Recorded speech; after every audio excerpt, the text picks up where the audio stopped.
Hey everyone, in this video I'm going to show you the easiest way to check the resolution of a video file. You want to navigate into the video resolution checker provided by Borumi, and this tool is 100% free and works on macOS, Windows, iOS, Android, basically everywhere. And you want to be clicking on choose file, then you can select your video, and as you can see it shows you the resolution and some tips.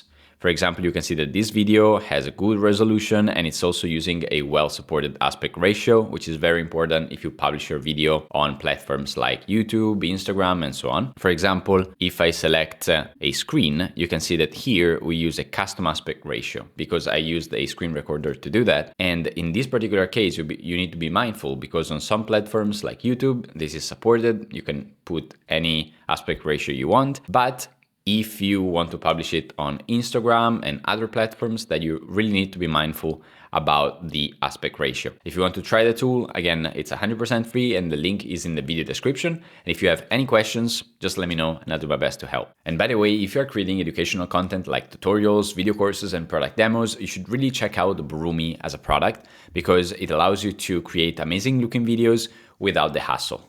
And with that being said, please like the video and subscribe to the channel, and I hope to see you in the next one.